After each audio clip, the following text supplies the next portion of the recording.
సింగరేణిలో ఎన్నికలు జరిగిన తర్వాత ఏఐటీసీ మెతక వైఖరి వల్ల సింగరేణిలో గత 15-20 సంవత్సరాల కింద పండుకున్న సరుకులన్నీ లేస్తున్నాయి.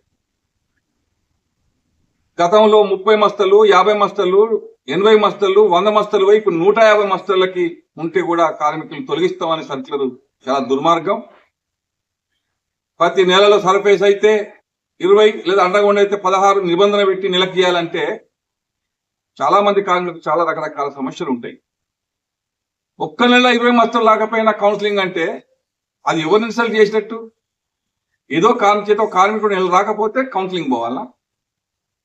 మేము యాజమాన్యాన్ని అంటున్నాం, వెంటనే దాన్ని ఉపసంహరించుకోవాలి సర్కులను అంటున్నాం. ఏఐటీసీ నాయకులు చెప్పదలుచుకున్నాం, తక్షణ సమావేశాలు రద్దు చేసుకొని మేము మా సమస్యలు పరిష్కరించలేదు, మా ఒప్పందాలు అమలు చేస్తలేదు అని చెప్పి బహిష్కరించి వచ్చిండ్రు. మళ్ళీ ఎందుకు ఆ యాజమాన్యంతో అంటగాగుతున్నారు? కార్మిక సంఘాలతో ఐక్యమైపోయి యాజమాన్యానికి హెచ్చరిక ఎందుకు పెట్టలేదు? లాభాల వాట తక్కువ వచ్చిందని లబోదిబో నిరసన తెలియజేస్తా ఉన్నారు కదా. తక్షణ మీటింగ్లేమో సమస్య పరిష్కారం చెప్పి బహిష్కరించిండు. ప్రభుత్వం మంత్రులతో ఏర్పాటు చేసిన మీటింగులేమో పోయి అందులో ముఖ్యమంత్రి పక్కన కూర్చున్నారు. ముఖ్యమంత్రి చెప్పిన ముచ్చట్లా నీని లాభాల వాట తగ్గించిన తల ఊపి చెక్కులు ఇచ్చేసి ప్రెస్ మీట్లో కూర్చొని కార్మికులు వ్యతిరేకిస్తామని చెప్పి లబోదిబో అని చెప్పి మేము మా యాజమాన్య ప్రభుత్వం మమ్మల్ని మోసం చేసింది అని చెప్తా ఉన్నాం. మీరే చిన్నపిల్లగాళ్ళ, మీకు ముందే తెలియదా? యాజమాన్యం మీకు ముందే సూచనలు ఇవ్వలేదా? ఇవ్వకపోతే దాన్ని ఎందుకు బహిష్కరించలేదు? కార్మికులు మోసం చేయడం కోసం మళ్ళా నిరసనలు చేస్తున్నారా?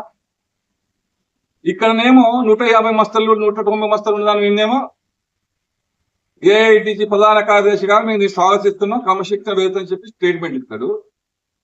కిందికి వచ్చాక స్టేట్మెంట్ ఇచ్చిన కార్మికులు వ్యతిరేకత తెలియజేస్తే మళ్ళీ మీరే అలా బ్యాచ్లు పెడతారు, మళ్ళీ పోయి మెమాళ్ళు ఇస్తారు, మళ్ళీ పోయి మీరే నిత్యం తెలియజేస్తారా?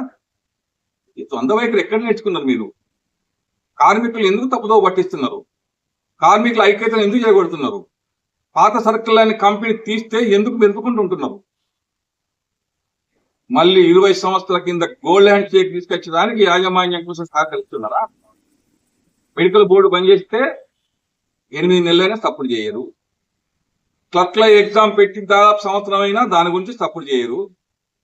జేఎంటీల ప్రమోషన్ కోసం పొలగాలు మొత్తుకున్నా వాళ్ళందరికీ ప్రమోషన్ రాకుండా ఉంటే కూడా సపోర్ట్ చేయరు.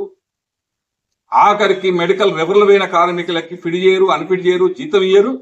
ఆఖరికి బోర్డు కూడా వెళ్ళకుండా 14 నెలలు 20 నెలలు ఇవాళ జీతాలు నష్టపోతా అంటే దాని గురించి మాట్లాడడానికి మీకు నోరు రాదు.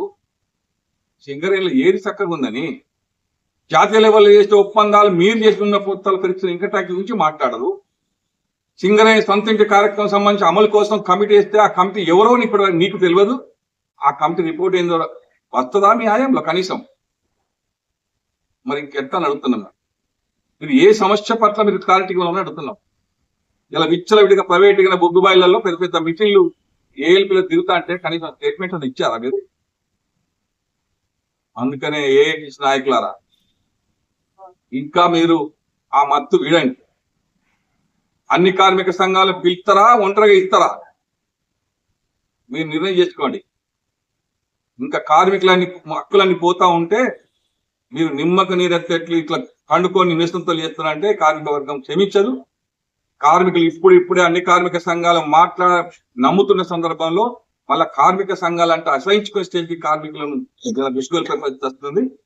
అందుకే మీరు మేల్కొల్పండి. కార్మిక సంఘాలు ఐక్యంగా ఉందాం. ఇలా ప్రపంచంలో పారిశ్రామిక ఒకటైన రాష్ట్ర కేంద్ర ప్రభుత్వాలు రోజు తిట్టుకున్నా కార్మికులను హక్కులు పొడగొట్టడంలో ప్రభుత్వ రంగం అమ్మటంలో వాళ్ళు ఒకటిగా ఉన్నారు. యాజమాన్యాలన్నీ ఒకటి ఉన్నాయి. కానీ కార్మిక సంఘాలను విడగొట్టడానికి కారణమైన మీరు ఇలా కలపాల్సిందే, కార్మిక హక్కులు నిలబెట్టుకోవాల్సిందే, సింగరేణిలో ఒక ఐక్యత తీసుకురావాల్సిందే, యాజమాన్య ప్రభుత్వానికి హెచ్చరిక తీసుకురావాల్సిందే. తెల్లవాళ్ళేస్తే మంత్రుల దగ్గర లేదా డైరెక్టర్ల దగ్గర కూర్చున్న ఏఐటీసీ అధ్యక్షులు ఇద్దరూ బాధ్యులే. ఏ ఒక్కరికి పోయినా కూడా కార్మిక వర్గం మనం క్షమించదని చెప్పి మేము సిఐటిగా 2 సంఘాలకు హెచ్చరిస్తాం.